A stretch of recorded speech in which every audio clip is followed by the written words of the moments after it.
Ladies and gentlemen, Michael Fleming. Give him a huge round of applause. Making his way to the stage, Michael Fleming.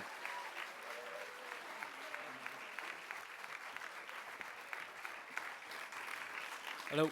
I've no idea how long this story is in the telling. I just know how long it was in the happening. Very. I grew up in a house with three older sisters.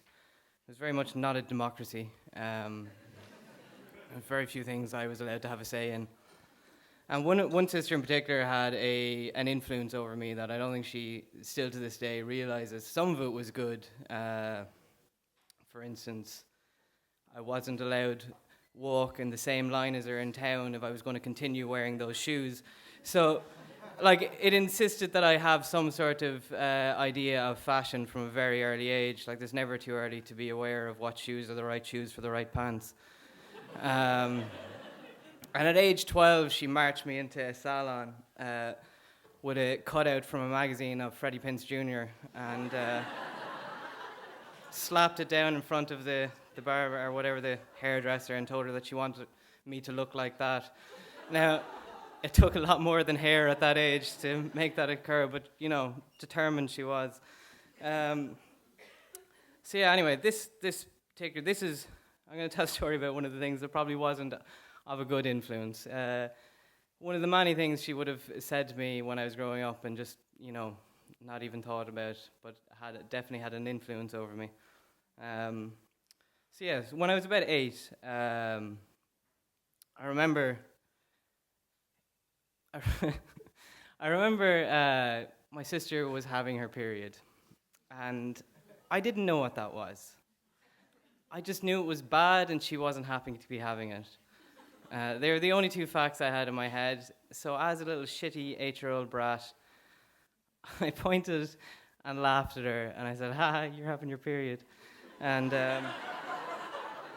now that's not a nice thing to do, but I was an 8-year-old brat, and I didn't know any better.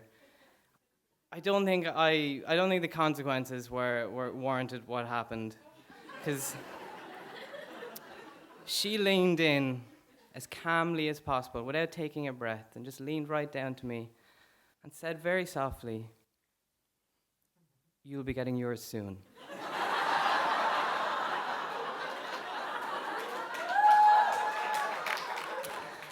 Now, for her, that was a small moment. She forgot about it almost instantly and walked away. But for me, I did not fucking forget.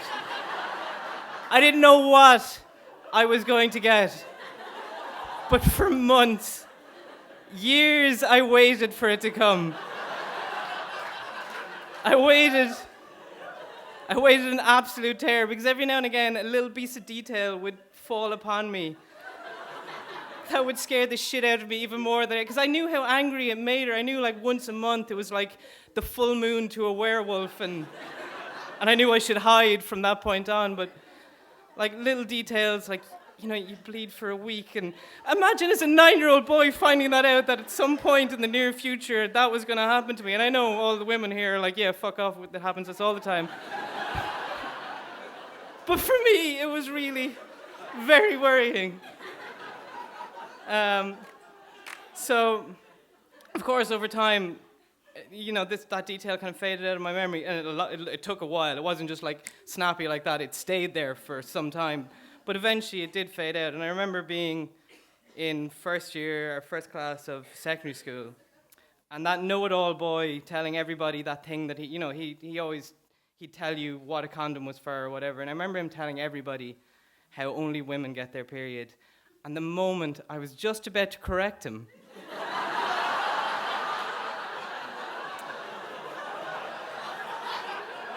and luckily I stopped myself, and I was like, wait a second. And in that moment, all these memories started flooding back to me, and I realized how much of an evil bitch my sister was.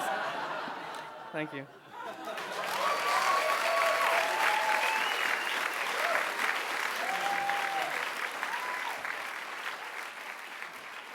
Michael Fleming, ladies and gentlemen.